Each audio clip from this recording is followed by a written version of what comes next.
and gentlemen, here it is, the most listened to radio show on the planet. Even the other stations are tuned in too. Hi, I'm Chloe Ferreira from Mice Chat, and you're listening to the Coaster Challenge podcast. Hi, this is Doug Barnes of the Season Pass podcast and the Mice Chat podcast, and you are listening to the Coaster Challenge podcast. Hey, I'm Robert Coker of Super 78 and the Season Pass podcast, and you're listening to the Coaster Challenge podcast. This is Dusty Sage with MiceChat.com, and we're here on the Coaster Challenge podcast. If you're heading off to Disney and don't know where to start, click yourself over to Mice Chat and you're out of the dark. They take the busy out of Disney for you and for me. So come on, Mice Chat, that's where it's at.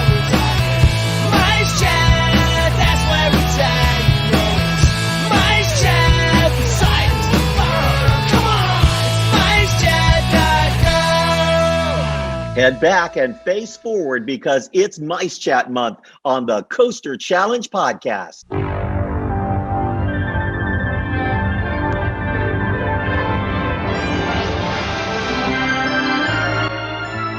You're listening to the Coaster Challenge podcast, celebrating Mice Chat Month with Dusty Sage, Doug Barnes, Chloe Ferreira, and Robert Coker. It's time to accept the Coaster Challenge with your host, David Cantu and Jenna Giselle. Hey, how's it going, Jenna? Great. How's it going, Dave? It's going good, going good. Happy May. Yay! School's almost over. Summer's around the corner. I can't wait! God, this year has really flown by. Yeah, it has. Can I just say I am so glad this year has gone by so fast. I will tell you, I have had one hell of a beginning of a year, I'll tell you. I am looking forward to this month. I am actually, oh my gosh, I've got a lot planned this month. I'm so excited. I'm going to be making my way down to Florida. Right. I am just in need of a very long vacation after having such a difficult winter. So I tell you, I hope everyone's... No doubt. Yeah. I hope everyone's having a wonderful spring. Happy May. And it's also the weekend of Mother's Day. Happy Mother's Day for all the mothers out there. Ditto. Happy Mother's Day. Especially a shout out to my own mother, who I love very much. I just want to say Happy Mother's Day. I know I'm not going to be there for Mother's Day this year. We both talked about it, but we are definitely going to be doing dinner. And I'm going to give her gift early. And I'm going to spend some time with her before I go on my journey. Wait. From all of Coaster Challenge family, happy Mother Day to all the mothers that support us. Yes. Well, guys, happy May again, and I will tell you, it is going to be a very special month for the Coaster Challenge podcast, because if you all remember back in January, we did a month series celebrating an organization. Back in January, we celebrated Thrills United with Thrills United Month.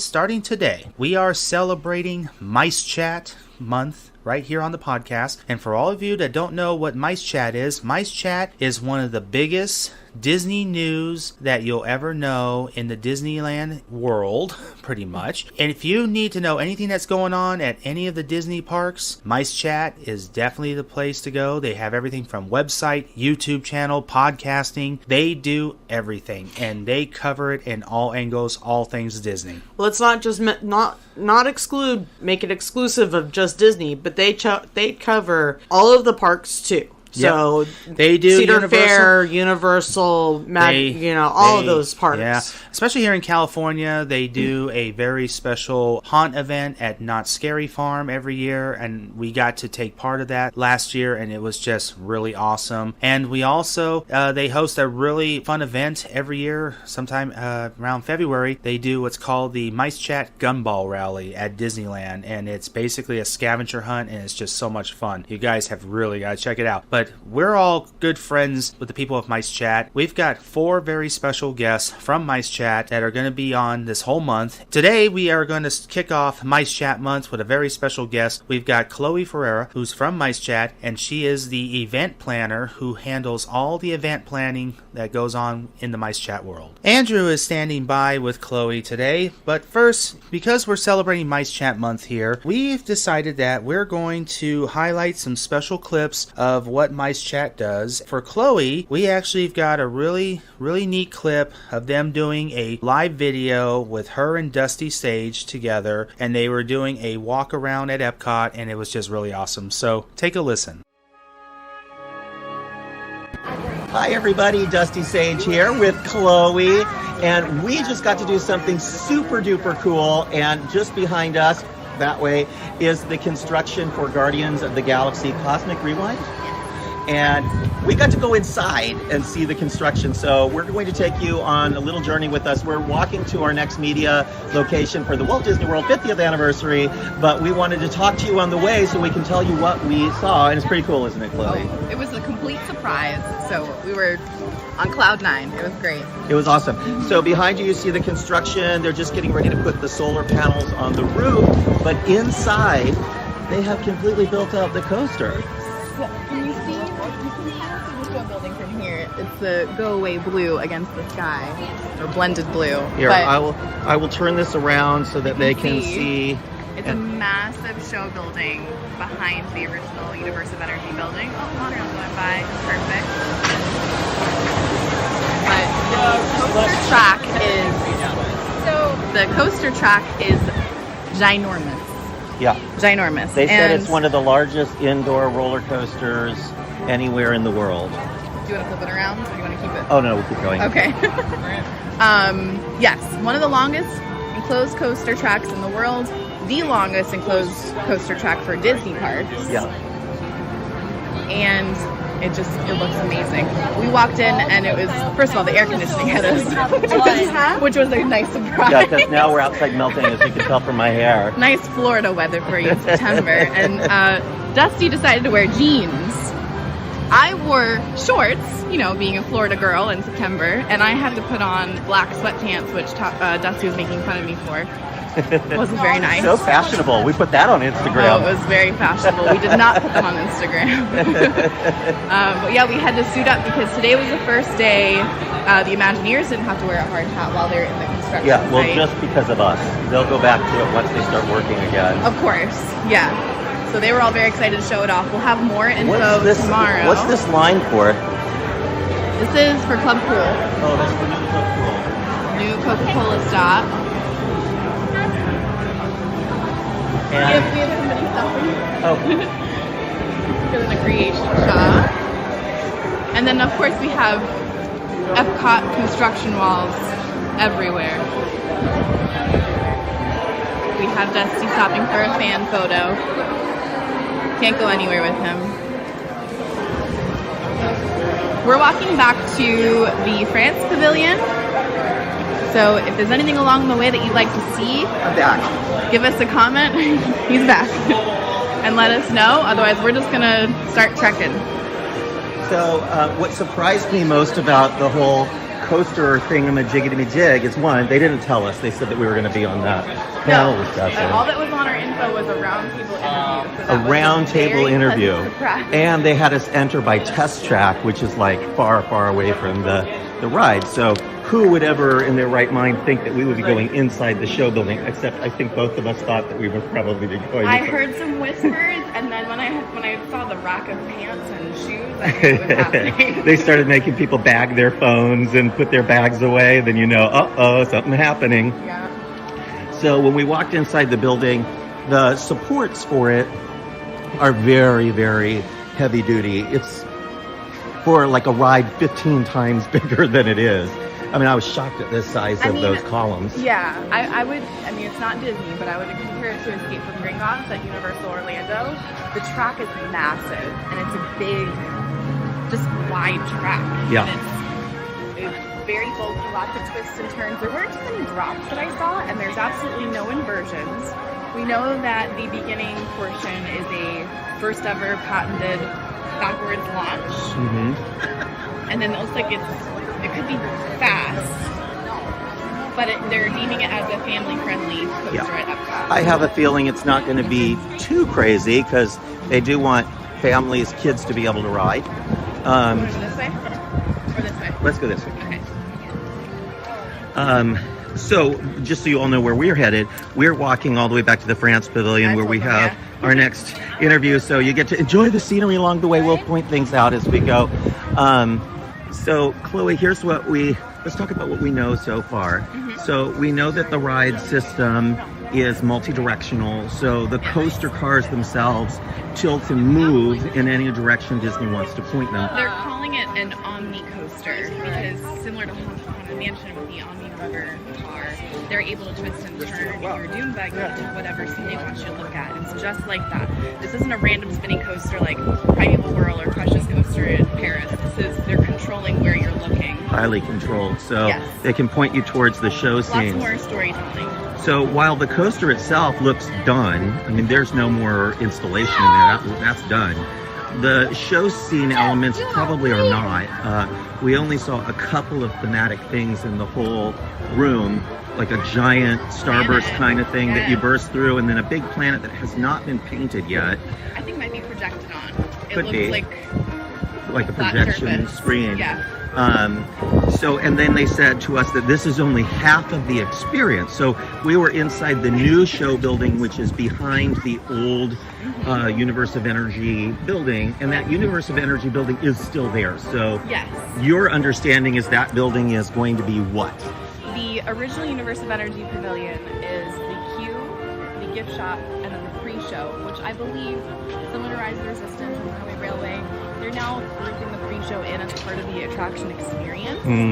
There's a couple of other media contacts with us that asked, you mentioned this is only half of the attraction. Is there more track on the other side? And they mentioned that it's only half the experience. Yeah, they wouldn't answer. They wouldn't answer my question. They just said it was half the experience. What you're seeing out there are giant oil derricks. They've decided to start drilling oil here at Epcot so they can pay for the running of the park.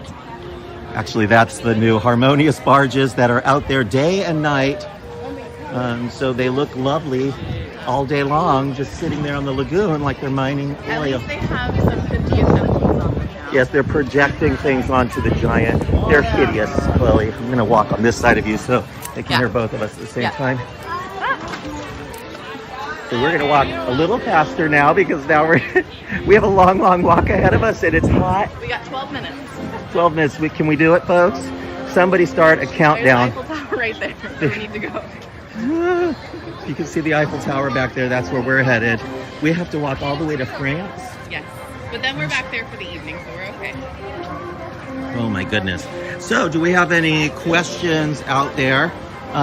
One, we can't believe we just got to do what we did. Two, it's pretty amazing that Disney was willing to do it. They usually don't give hard hat tours of something that's that, incomplete. Even though the ride system is done, they didn't say there's a lot more coming.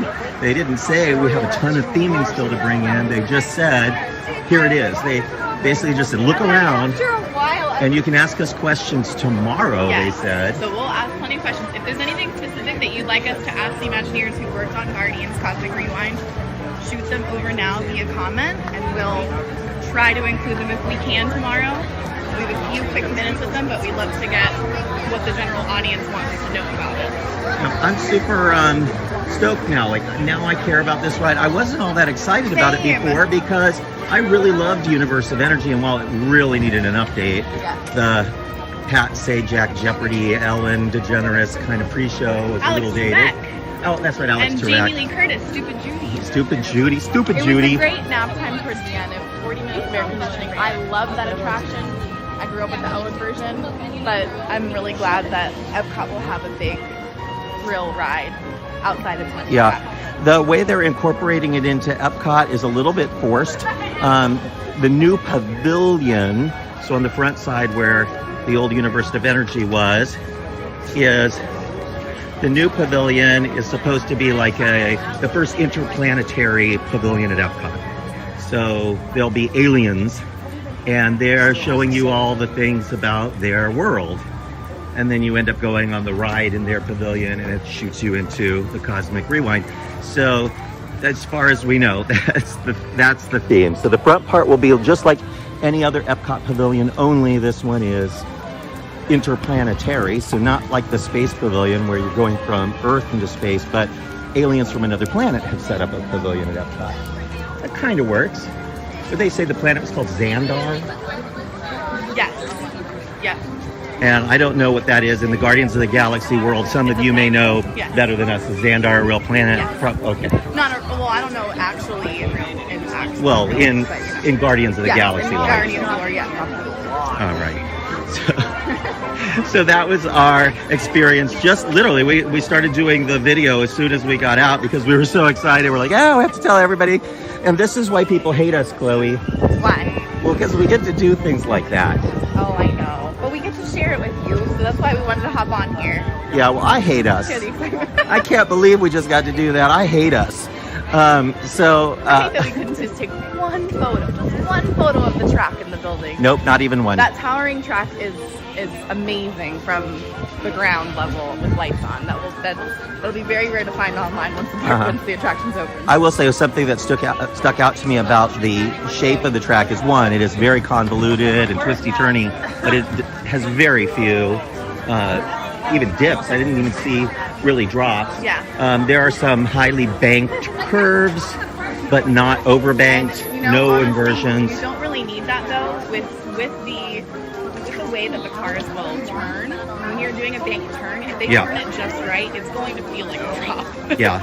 You know, you'll get that same pit in your stomach feeling. There's Mary Poppins in there. Real quick, we'll just poke the camera so you can kind of see her. There she is. There's Mary. She's practically perfect in every way, you know. I do love a Mary Poppins sighting. Yes. A Poppinsing. So we're almost to France now, and I'll just tell you what's coming up later so you can watch for it. We are going to get to preview Harmonious tonight. That's the new Epcot show replacing Illuminations, and then the one that followed it up, Epcot Forever. Epcot Forever, which wasn't forever. It was just for a short period of time. Epcot Temporary. Epcot Temporary. And we'll be able to show you that show. Disney will also be streaming it tonight, so quite frankly, their stream is going to be better, but we'll be at River's Edge and we'll be talking in bitchy. So it will be more fun. Just a view of the Skyliner and the topiary, which I've always loved that. It's like either an exclamation mark with stuff coming out of it or a peacock or a bird. Yeah. I don't know. I've never figured it out. But the Skyliner is over there. And again, this gorgeous view of the oil derricks in World of Showcase Lagoon. So as you look across the lagoon, you see little tiny pavilions and big giant oil rigs. Good job, Imagineering. Good job. So, it does make me worry about everything, Chloe. Like, if they're willing to approve that. But you know what? With the additions to the Contemporary, Yes. I'm going to be devil's advocate here. The Contemporary editions with the Mary Blair mid-century modern touches with very little IP thrown in. Yep. There's a little hidden Mickey in there, okay? And what we just experienced earlier at Space 220. Yeah. You know, there might be a lot of characters coming into Epcot, and there might be some other elements to the new editions that most people might not care for. Yeah. But they're also doing a lot of good. So, just so that everybody knows what's going on right now, check out mychat.com, go to the front page. There's a little banner for Walt Disney World 50th anniversary coverage. All of our 50th anniversary coverage is there.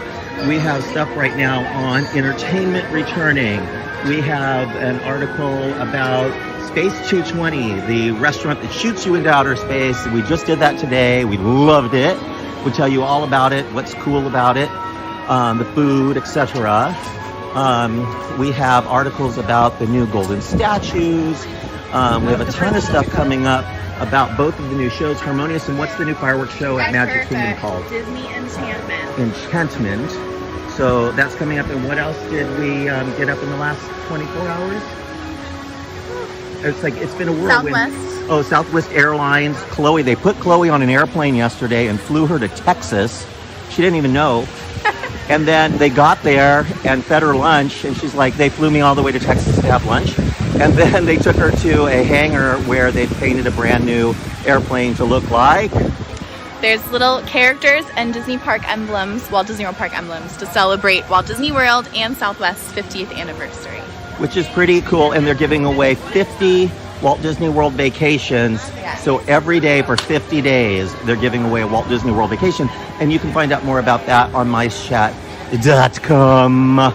We have reached our location for our next interview, so we're going to let you go for now. But please, if you don't mind, help us out by leaving your comments below what you would like us to ask the Imagineers tomorrow about Guardians of the Galaxy Mission Rewind.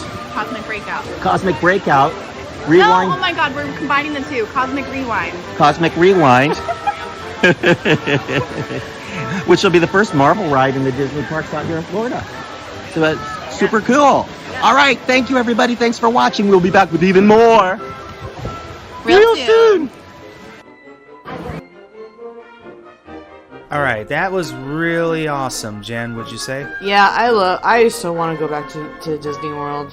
Haven't been there since the 90s. It's a trip long overdue. Yeah, I'm looking forward to revisiting Epcot this month. I will be down there for the grand opening of Guardians of the Galaxy Cosmic Rewind. I'll be so looking forward. It'll be my very first ever going to a grand opening of something at Disney World, which will be really fun. I was just looking up something on YouTube about Cosmic Rewind and how they were designing it and stuff. It looks like it'll be really fun. Oh, I'm looking forward to it. I can't wait to see what this one's going to be like. So, but anyway, guys, Andrew is standing by with our special guest today. We got Chloe Ferreira on. So take it away, Andrew. Thank you, David and Jenna. This is Andrew, one of the producers of the Coaster Challenge podcast. Today we have a special guest. I'd like to welcome to the podcast Chloe Ferreira from MiceChat and Dapper Day. Welcome to the podcast, Chloe. Hi.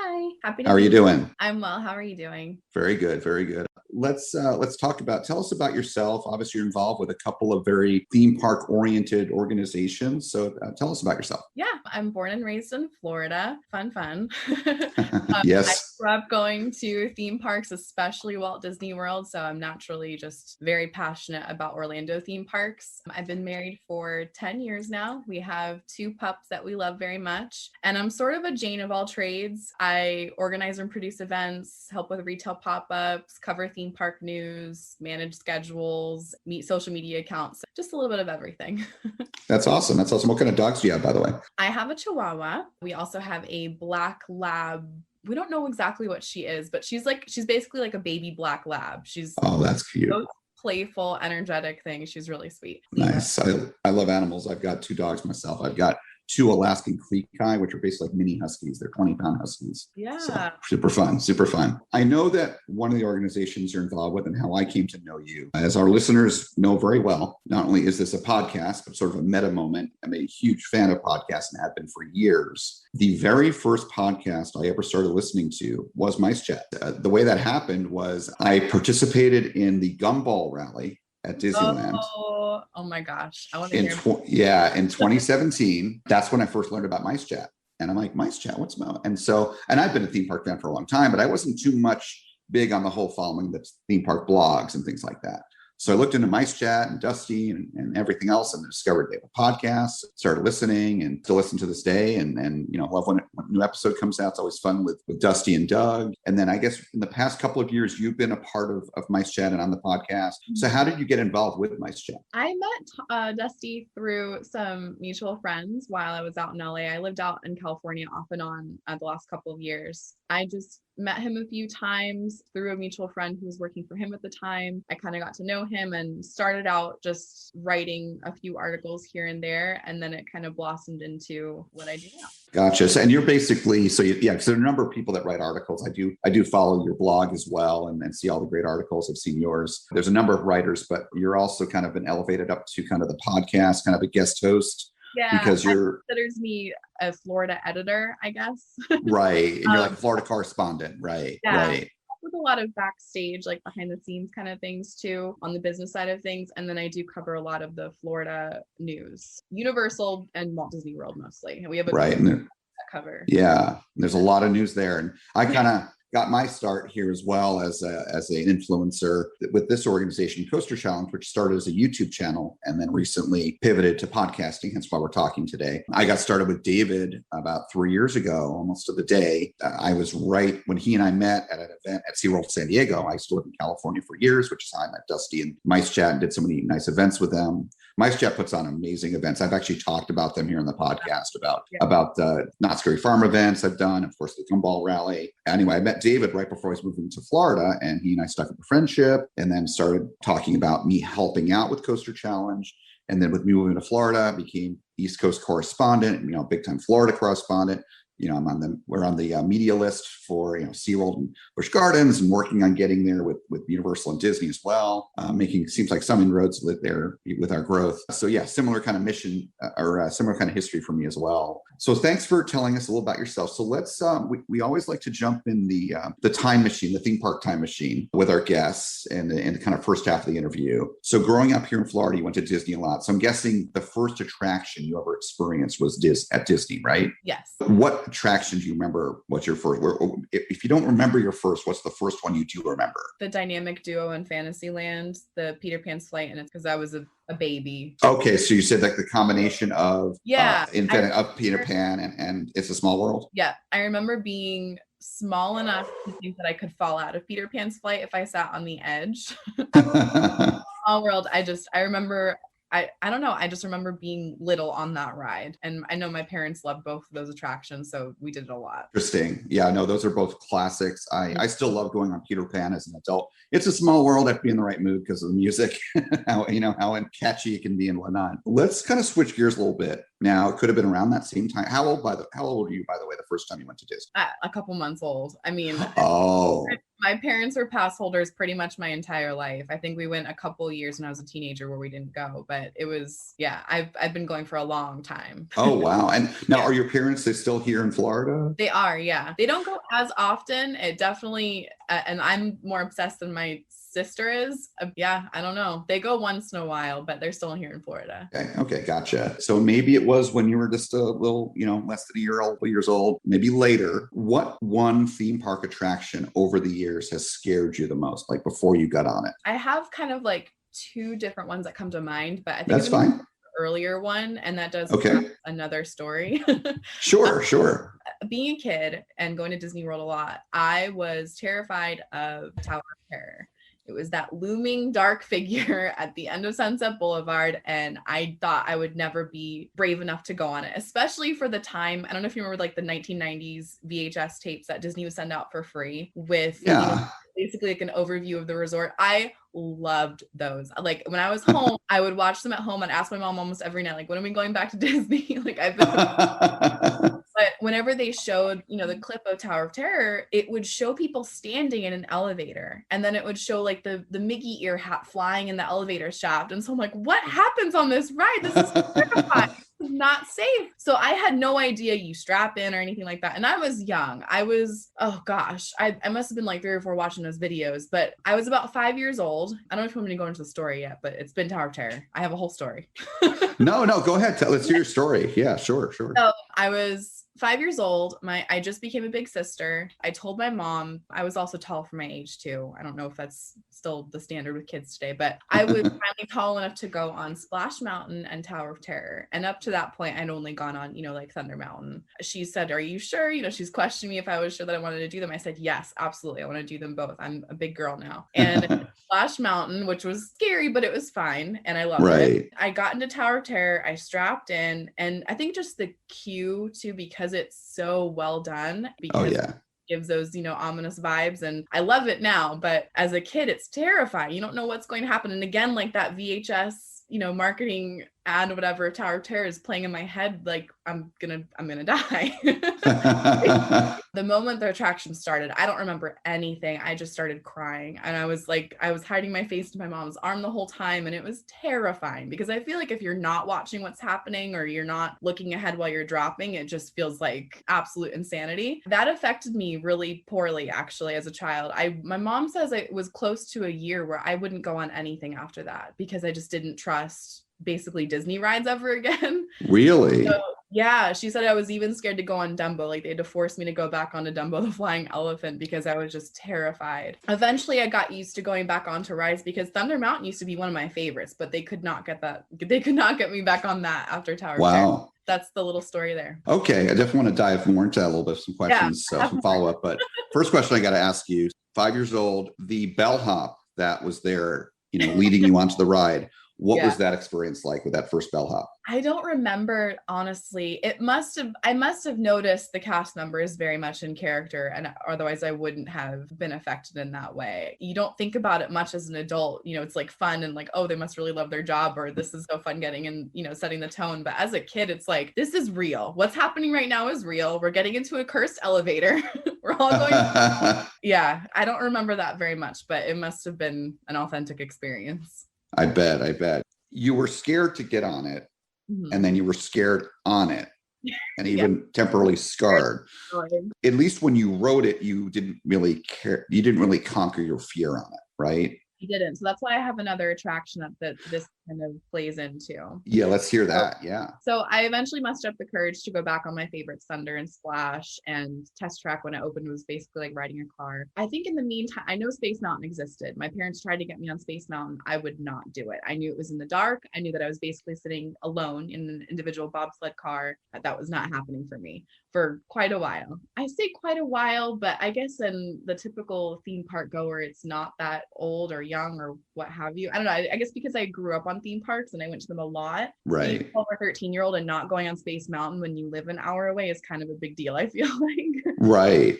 Literally had to do baby swap with me because they wanted to ride it and I would not do it.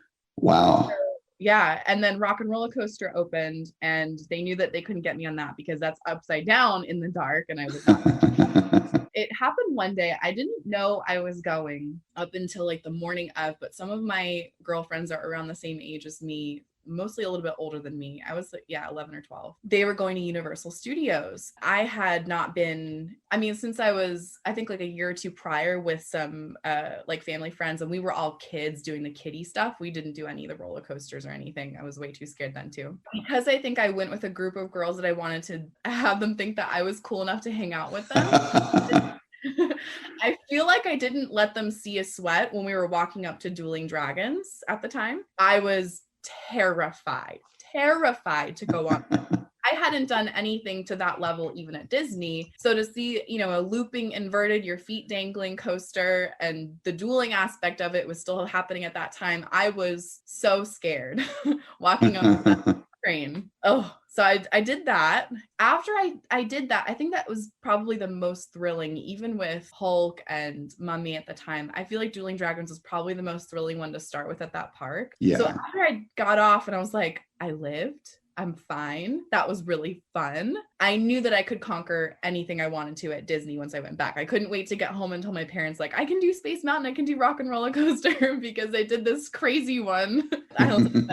That's awesome. That's a great story. So basically, your conquering fear story has two parts. The first part was I don't want to call it a failure. It was you weren't quite there yet.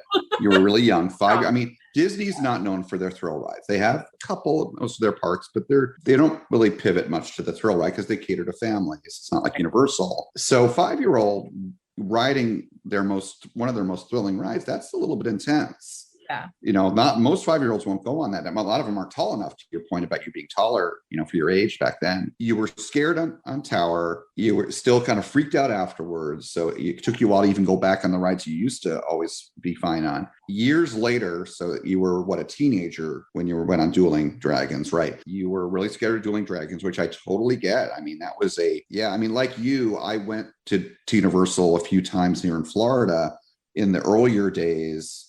Back before Potter, before Dueling Dragons became Dragon Challenge, it was still dueling. Yeah. For me, it was 2001 was my first time at Islands, just a couple years after the park opened. And wow, did that park wow me.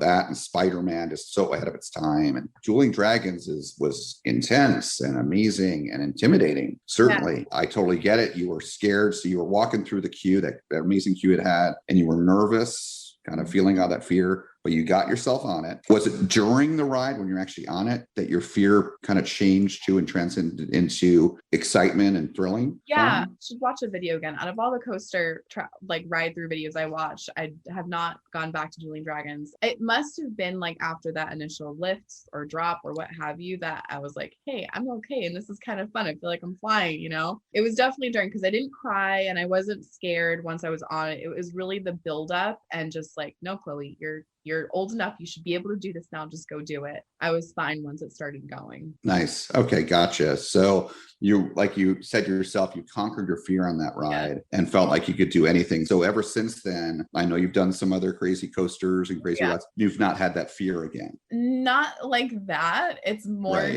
so once I'm on it and I feel like I'm going to fall out of a ride.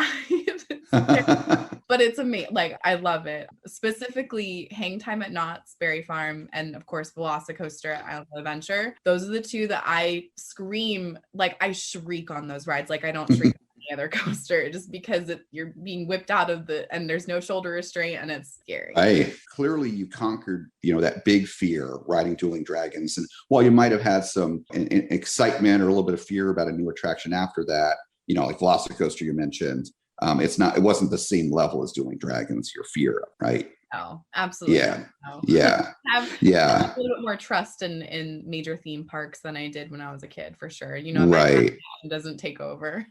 Yeah. And like you said, I've not been on Hang Time. I'm familiar with rides like that. I've been on rides like that, but certainly I've been on Velocicoaster, as you and I have talked about offline. No matter how much the Universal team members staple you into your seat, like they're supposed to, they're trained to, doesn't matter. You still feel like you're falling out half the ride. So all that airtime, I totally get it. I can imagine why you scream. It doesn't even have to be the one experience, but certainly, Dueling Dragons, you really conquered your fears as a teenager on these coasters. How did that change you in terms of your life, in terms of how you looked at theme parks? What impact did it have on you?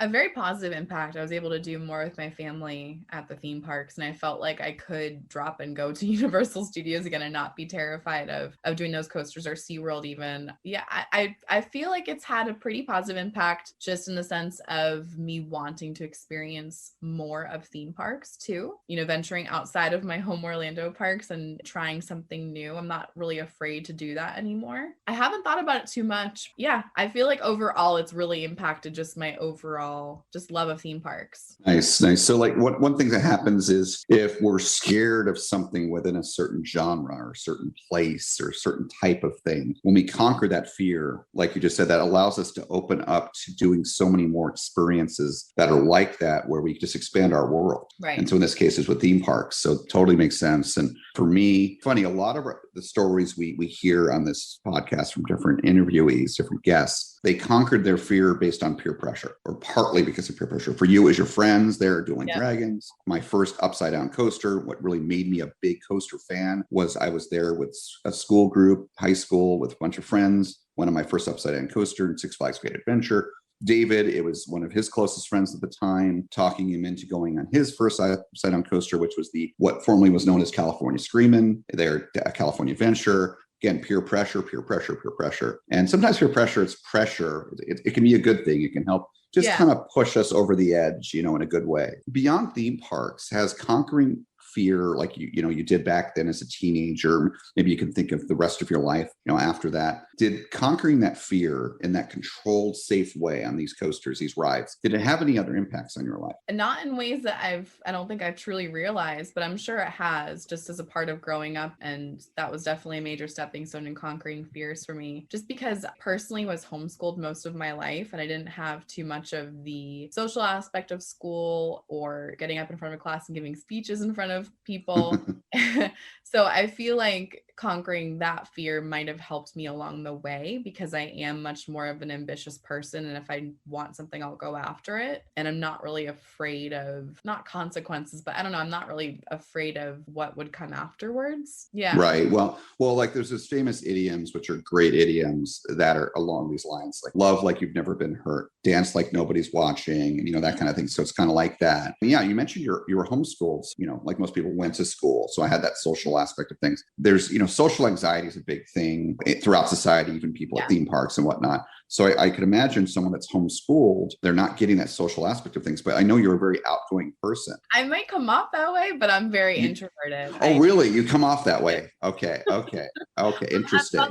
I'm bubbly when people get to know me. On the surface level, I am pretty shy and reserved. I'm usually in the corner talking to somebody at a party. I'm not in the center. I'm not off by myself. Like, I'll want to talk to somebody. I'm kind of in the middle on that spectrum. Got it. Okay, fair enough. One of the theories that we have that we've been demonstrating in the people we've talked to here on this podcast and stuff. But one of the things that we see is theme park environments, they're relatively safe environments. So nowhere on the planet is 100% safe. Things can happen. But theme parks are really high on the safety scale compared to walking through Central Park at night or, something on the other end of things or whatnot. In that way, theme parks being, whatever percentile, like super 99th percentile safety, they're a way for people to, in a controlled fashion, conquer, face their fears and get that adrenaline going. So what we've found, and I certainly feel this way about myself and my conquering fears on coasters and things like that, is that by conquering fears in these controlled, safe ways, they train our minds to be able to deal better with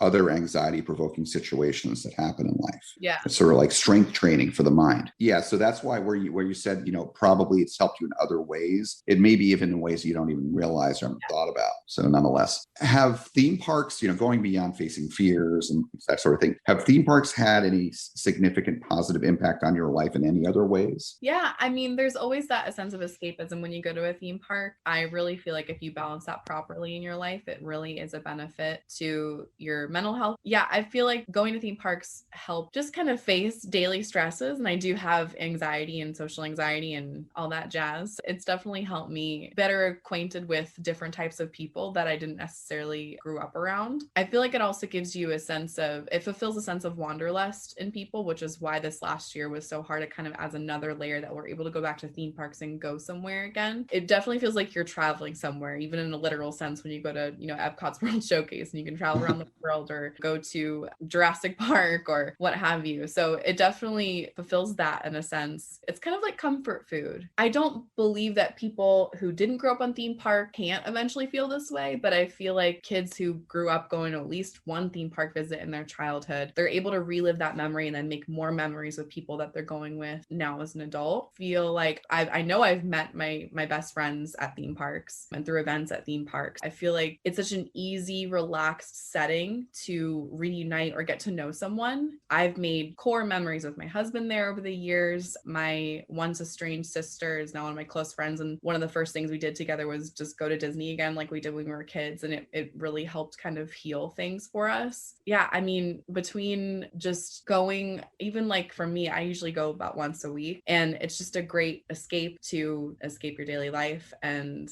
kind of invest in this fantasy world just for a moment in time. But then it's the people that you go with too. If you go with a big group of people or your spouse or your best friend or what have you, you're bound to create really great memories together. Even if something bad happens at a theme park, it's bound to end up as a funny story later on when you get back home. So couldn't agree more with everything you've said there. I feel the same exact way. And, whether it be that healthy escapism, getting away from life's daily stresses, or even dealing with something not on a daily basis, but periodic, maybe bouts of depression or just really stressful situations periodically. How one of the fun things about theme parks is those crazy things that happen. Now, of course, a lot of theme park attractions, the famous joke is sometime in the attraction, something goes wrong.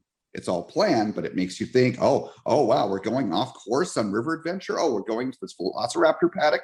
Oh no, what are we going to do? Also, sometimes things don't go the way that the parks plan them to on a given ride and things like that. And so those funny stories, not say we don't get hurt or anything usually. It's just something that funny happens, something weird you see, or a ride behaves a certain way. And so I'm guessing you have some stories. Yeah, honestly, I was racking my brain trying to think of crazy stories besides getting, stopped on Haunted Mansion once in a while, or someone left the light on in Space Mountain before they put the screen up. I don't have something absolutely crazy. The only thing that stands out is it was opening year of Test Track. Most people might know Test Track did not have the best timeline of opening. And then when it did open, they had had a lot of problems with it, went down a lot. You were lucky Right. to ride it that first couple months of opening. It was within the first year. Some friends from up north were in town, and so we wanted to show them around Epcot, and I couldn't wait to go on test track with one of my little best friends. We at the point where it's supposed to be accelerating, where it goes 10%, 20%, 30%, the car was actually slowing down more and more and more. It felt like an eternity. It was a long time, but I feel like it felt longer just because I was a kid. I was like 7 or 8.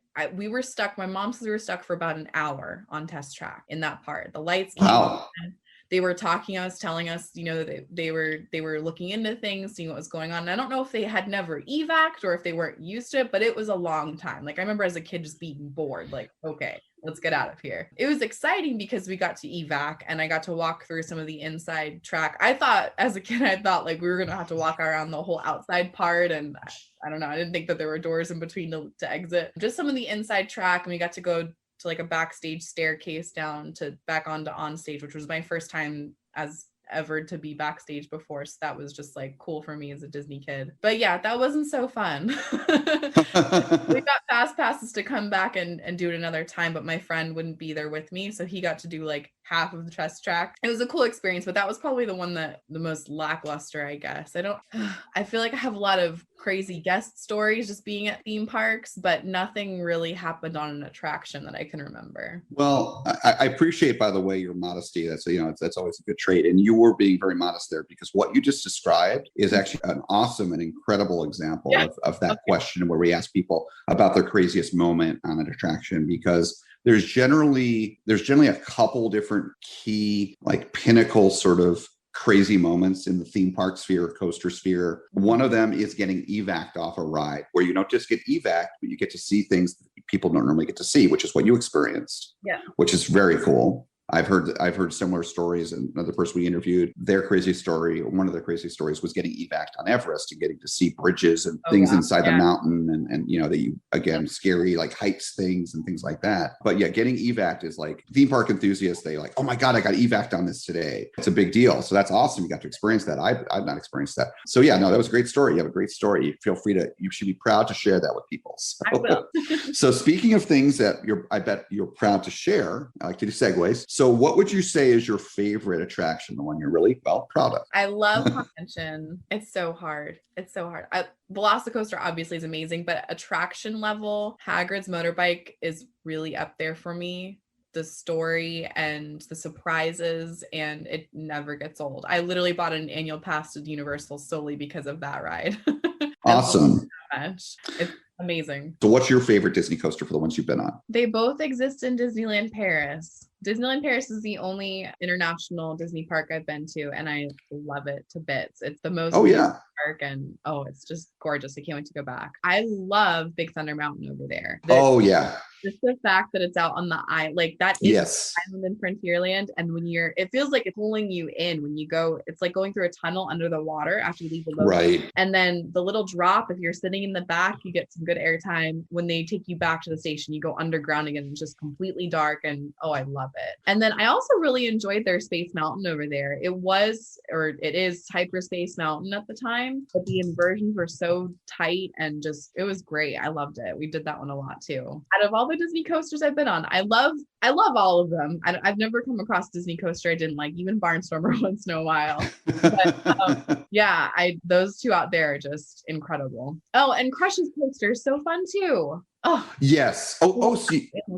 Yes, at Studios Paris. Yeah, I almost was going to use Crush's coaster as a joke, but a lot of people might think I was being serious, because Crush's coaster is fun. Yeah. That is a great example of a spinning coaster done right. Yeah. Oh yeah. That's a great little, the projected bubbles, like we got on, we're like, what just happened? That was crazy. It's fun. You know, we don't try to talk about too much negativity on the show, but it's interesting to kind of contrast and compare. So we always ask our guests not just their favorite attraction, what their least favorite is. So which one is that for you? You want attraction or coaster? It could be an attraction, coaster, everything. Yeah, whatever you like. I'm going to have to go with Fast and the Furious Supercharged at Universal. I totally get it. It is universally panned. Unfortunately, nothing against Universal. Again, I love Universal. They do amazing things. But absolutely. I think they've learned their lesson because it's a bigger issue, and the issue is that these theme parks, they have limited budgets, and Disney, Universal, they do these expensive rides. Yeah. And so one of the things they do is they try to make the most of all of the money that went into developing the ride and build more than one of them. The issue is what with Hollywood, you've been to Universal Hollywood, right? Yeah. Which is a great park, but it is so land. I mean, people think Disneyland's limited on land, which, it is. Yeah. Universal Hollywood is really limited. And they have plans to get around that, which are brilliant. Basically getting rid of sound stages and building them elsewhere and, expanding the lower lot. But anyways, they're really limited on space there. Do a lot of stuff, where they incorporate into the tram tour, which is amazing.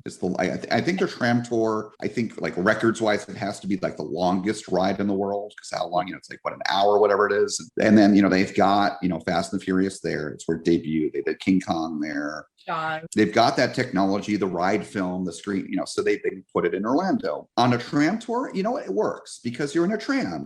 But as a separate ride, as just that only, it's its own ride, it falls flat, unfortunately. Plus the whole thing with Universal building a lot of screen rides, especially at Universal Studios Florida, that's become pretty old. And Universal, again, I love that they really respond to guest feedback and they really feel the pulse of the theme park sphere, the blog sphere and whatnot. You hear people complaining about screen rides and copying rides that, from the tram tour. So we're like, well, we'll give you Hagrid's and then we'll give you a Velocicoaster 2 years later. Now everyone's thrilled. And so, well, thanks for sharing your least favorite. That is, I would not call that a hot take at all. So kind of wrapping things up here, what would you, is there any kind of final advice you'd like to share with our listeners and, any words of wisdom? Yeah, I mean, you kind of touched on it before, but I'll reiterate is if you're passionate about theme parks or roller coasters or something that society and your peers might not agree with you with, just be yourself, be unapologetically you, do what you want to do, because they're probably missing that fun anyways in their life.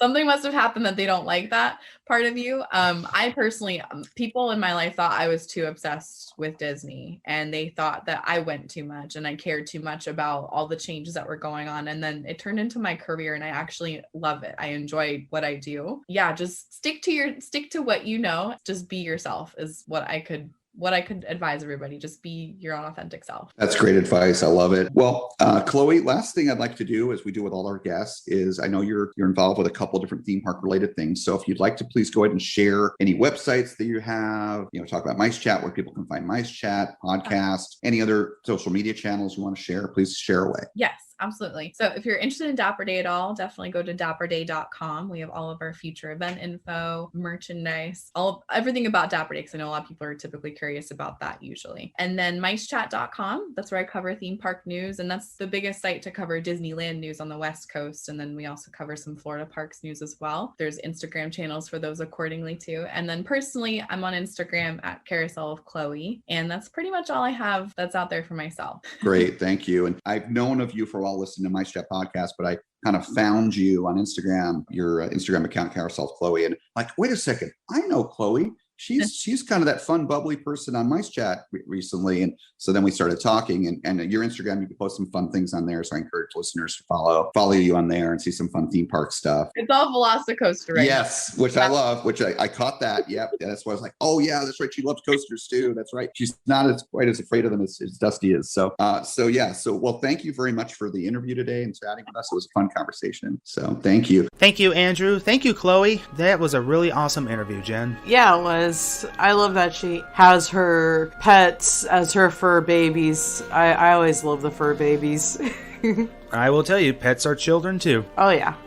Yes, this was a really fun interview. It was a really awesome. I hope you guys will join us next week. We've got a very special guest from the Mice Chat group. We got Doug Barnes coming on next week, and him and Andrew have got a really awesome story to share there. But in the meantime, Justin, how can they find us on social media? If you enjoyed today's episode, be sure to like and subscribe wherever you get your podcast. And if you want to see more from us, we upload every Friday. And check us out on Facebook, Instagram, Twitter, YouTube, all at Coaster Challenge. Links in the description. Thank you, Justin. Yes, guys, don't forget to hit the subscribe button on all our social media platforms. Make sure to give us a thumbs up on your favorite podcast network, and make sure to give us a review. We really want to hear a review. And don't forget to visit our website for our merchandise too. We have new shirts that just came out, didn't we, David? Oh yes, we did. We just had brand new design shirts and some brand new products in our online store, and if anything that's bought from our store, all the proceeds go to a charity at the end of every year. But anyway, guys, thank you so much for taking the time to listen to our podcast. But until then, this is David Cantu. This is Jenna Gazelle. We'll see you next week right here on Coaster Challenge.